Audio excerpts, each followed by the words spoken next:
નમસ્કાર વિદ્યાર્થી મિત્રો, હું શૈલેષ દલસાણિયામાં આપનું હાર્દિક સ્વાગત કરું છું. હવે આપણે યુનિટ 3 જોઈએ છે. એમાં રીડ 1 છે મેનેજ યોર સ્ટ્રેસ. આપણે સ્ટ્રેસમાંથી બહાર નીકળવા માટેની જે એક્સરસાઇઝ જોતા હતા, લાસ્ટ લેક્ચરમાં આપણે સેલ્ફ હિપ્નોસિસ જોઈ છે અને સ્ક્રીન એક્સરસાઇઝ છે, જેને આપણે પડદા કસરત પણ કહી શકીએ, એ આપણે જોતા હતા. બરાબર, તો સ્ટાર્ટ કરીએ છીએ. પડદા કસરતમાં જ આગળ જોઈએ. શું કે છે અહીંયા? તો કે taking an outsider point of view. Point of view એટલે મંતવ્ય, કે બહારના કોઈક નું મંતવ્ય લ્યો. And imagining another person in your situation. અને કલ્પના કરવો કે કોઈ બીજો વ્યક્તિ, મેં તમને અગાઉ કીધું ને કે બીજા વ્યક્તિને આપણી જગ્યાએ રાખવાનો છે. And imagining another person in your situation. અને કલ્પના કરો કે બીજો વ્યક્તિ છે તમારી જગ્યાએ છે. will put a new perspective on your stress problem. કે કોઈ નવા જ તણાવ લઈને મૂકવામાં આવશે, કે તમારી જગ્યાએ તમારી જગ્યાએ અથવા તમારી પરિસ્થિતિમાં બીજા જ વ્યક્તિને નવા સ્ટ્રેસની સમસ્યા સાથે મૂકવામાં આવશે. સો યુ કેન ઇવેલ્યુટ કરવું એટલે મૂલ્યાંકન કરવું. મોર કામલી શાંતિથી, જેથી તમે વધારે શાંતિથી છે તેનું મૂલ્યાંકન કરી શકશો. What needs to be done,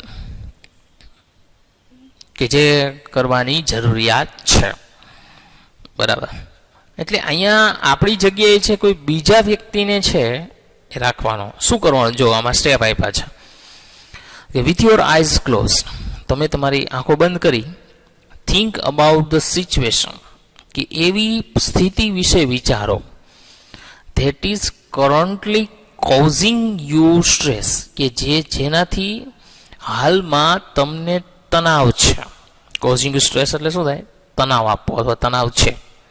કે એવી સ્થિતિ વિચારો હાલમાં કે જેનાથી તમને તણાવ હોય. એના પછી શું વિચારવાનું?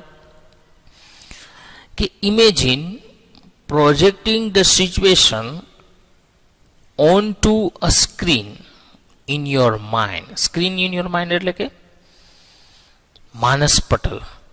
આપણા જે મગજમાં જે સ્ક્રીન હાલતી હોય ને એને માનસ પટલ થાય. કે કલ્પના કરવો કે આ સ્થિતિ તમારા માનસ પટલ ઉપર પ્રોજેક્ટિંગ થવું એટલે ઊભું થવું, તમારા માનસ પટલ ઉપર ચાલે છે અથવા ઊભી થાય છે. As if it were a film you were watching. જાણે કે તે એક ફિલ્મ છે કે જે તમે જોઈ રહ્યા છો. ઇન્ક્લુડ કરવું એટલે ઉમેરો કરવો. Only what has really happen, કે જે ખરેખર જે થયું છે તે ઉમેરો. Not what you are afraid might happen. અને કદાચ જે થવાનું છે તેનાથી, કદાચ જે થશે તેનાથી ડરીને એવું નહીં. એટલે એવી વસ્તુ મૂકો કે જે હકીકતમાં જ છે, એવું નહીં વિચારો. માની લ્યો કે તમને એમ થાય કે આવું થશે તો મને ડર લાગશે, એમ નહીં. હકીકતમાં જે છે, બરાબર, એ વસ્તુ ઇન્ક્લુડ કરવાની તમારે. હવે શું કરશો? તો કે replace yourself in film with someone else the same gender. Same gender એટલે એક જ જાતિ.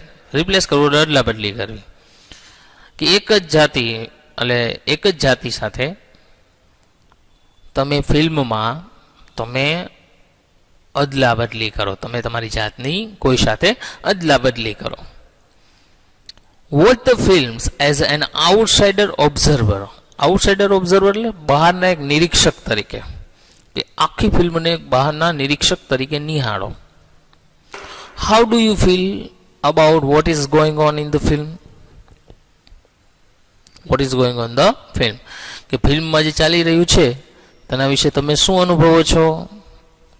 Vote advice would you give the person who is replacing you on the screen, કે તમારી જગ્યાએ જે સ્ક્રીન ઉપર છે તેને તમે શું સલાહ આપશો? તે વ્યક્તિને શું સલાહ આપશો? ઓપન યોર આઈઝ અગેન, ફરી વાર તમારી આંખો ખોલો, and act on your own advice, અને તમે તમારી જ સલાહ પ્રમાણે કાર્ય કરો. સમજાણી વાત? કે તમારી જગ્યાએ કોઈ બીજાને રાખી દેવાનું, તમે એને શું સલાહ આપો, પછી એ જ સલાહ તમને જ લાગુ પડવાની છે, અને એ સલાહ ઉપર તમે કામ કરો. બહુ સરળ ટોપિક હતો. તો મિત્રો અહીંયા સુધી રાખીએ છીએ. નેક્સ્ટ લેક્ચરમાં નેક્સ્ટ એક્સરસાઇઝ વિશે આપણે સમજીશું.